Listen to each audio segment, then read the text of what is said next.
Hello PEI, welcome back to the deep dive. Great to be here.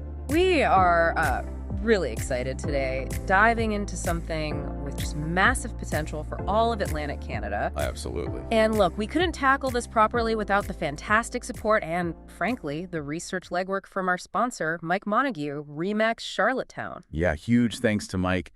His help lets us really get into these big topics. So true. Today, it's all about something happening just off our shores, the future of offshore wind energy right here in Maritime, Canada. It's a big one. We've been looking at, well, all sorts of things, reports, articles, interviews with regional leaders. And the message coming through is pretty clear, isn't it? This isn't just, an idea. It's potentially enormous. That's the plan for today, really. Let's unpack what the sources are actually saying about the sheer scale, the potential benefits, the jobs. And importantly, let's get real about the challenges. What needs to happen to actually make this a reality? They're talking about this as a potential, well, a significant gold mine for Atlantic Canada. A gold mine. Okay, let's maybe start with the basics, though. What exactly is offshore wind energy, for anyone not familiar? Sure. Think of the wind turbines you sometimes see on land. Right. Well, offshore wind is basically taking that idea but putting the turbines out in the ocean off the coast. To catch those stronger sea winds, presumably? Exactly. The winds over the ocean are often much stronger and more consistent than on land. Okay, simple enough. So why all the buzz about Atlantic Canada specifically? What makes this region stand out? First, just look at a map. We have an enormous coastline here in Atlantic Canada. A huge amount of it, yeah. But it's more than just length. The reports we read really hammer home the quality of the wind resource itself. Quality meaning? Meaning it's strong, consistently strong. Atlantic Canada has some of the strongest offshore wind resources anywhere on the planet. Wow. Okay. And I think I read one source that specifically mentioned Nova Scotia's potential. Yes, it went even further, calling the resource off Nova Scotia potentially the best in the world. The best. That's quite a claim. It is, but they back it up with data showing really high average wind speeds, sustained over long periods. It's a massive natural advantage. Okay, so world-class wind. What else? Then there's the seabed. We have a large continental shelf out there, which is suitable for installing these turbines, either fixed directly to the bottom in shallower parts or using floating technology further out. The region has these deep water ports, some currently underused, which are essential for handling the massive turbine components. Plus, our location is geographically pretty good for shipping and logistics. Decades of offshore oil and gas mean we already have a skilled workforce here. People experienced in marine operations, logistics, safety, project management. Skills that are directly transferable to offshore wind projects. Highly transferable, yes. We're not starting from scratch in terms of workforce and marine expertise. Okay, so it feels like a lot of the right ingredients are here. The wind, the geography, the ports, the people. What about the sheer scale of this potential? You mentioned that gold mine phrase. Right. This is where the numbers start getting, well, pretty mind-blowing. Uh-huh. Nova Scotia's government, for instance, believes it has the potential to generate 40 gigawatts of power from offshore wind. 40 gigawatts. Okay, that sounds like a lot. Can we, put that in context? How much is that really? Let's try. Right now, Nova Scotia itself uses about maybe 2 gigawatts of power at its peak. Okay, so 40 is 20 times what the province uses now. Exactly. And think bigger. Yeah. The entire country of Canada, right now, uses roughly 150 gigawatts total. Wait, so Nova Scotia alone thinks it can generate almost a third of Canada's entire current electricity usage just from wind off its coast. That's the potential they're seeing, yes. It's genuinely staggering. No wonder the premier called it breathtaking. It really shifts the perspective, doesn't it? It's not just about powering the Maritimes. It's about potentially becoming a massive energy exporter. Okay, so the energy potential is immense. Let's talk about what that translates to for people here, for the economy, for jobs, across all the maritime provinces, including PEI. Yeah, this is where it gets really tangible for listeners.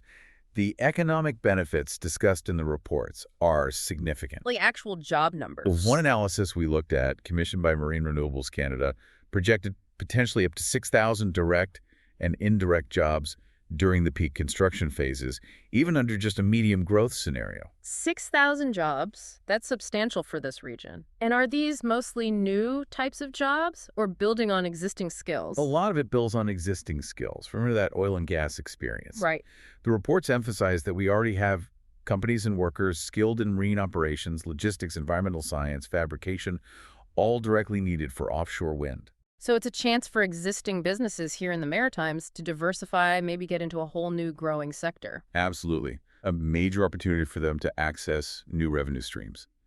One study actually assessed over 1,000 Atlantic Canadian companies and found many were already highly applicable to the needs of the offshore wind supply chain.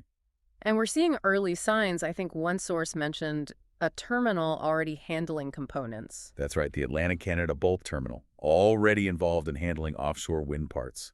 It shows the supply chain is starting to gear up even before the really huge projects get underway. That's encouraging. What about involving everyone? Indigenous participation was mentioned too, wasn't it? Yes, and it's highlighted as a crucial opportunity.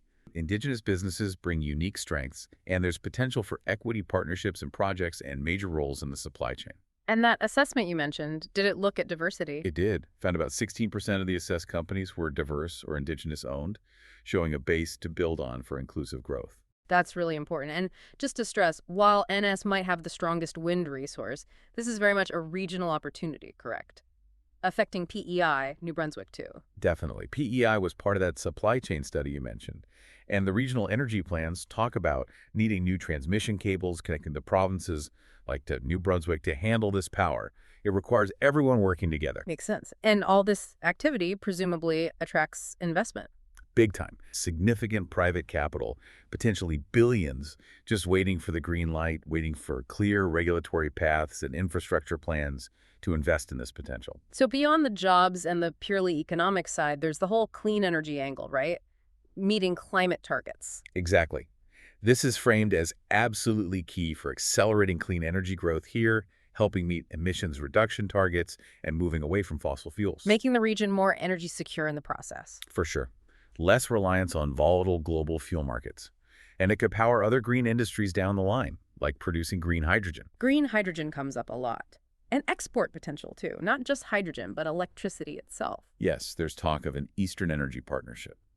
The idea is to better connect the grids within Atlantic Canada and then build connections to potentially export large amounts of this clean power down the U.S. Eastern Seaboard, where demand is huge. Building a more resilient, integrated grid for the whole region. That's the goal. And for consumers, relying more on renewables like wind can offer more stable electricity prices through long-term agreements compared to the ups and downs of fossil fuel costs. What are the main challenges they highlight? Well, cost is one.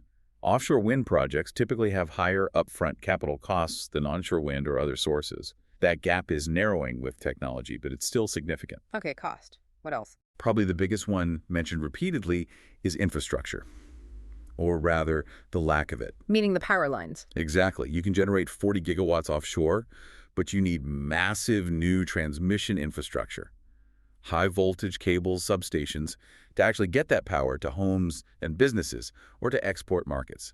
That doesn't exist at the scale needed right now. And building big projects like that brings up the regulatory side, I imagine. You got it.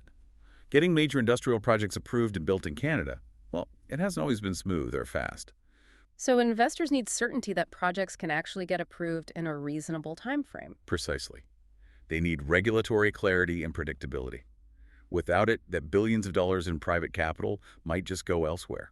Are there other external factors? Like what's happening in other markets? Things like delays or cancellations in the U.S. offshore wind market can have knock-on effects here, maybe changing timelines or market opportunities for early Canadian projects.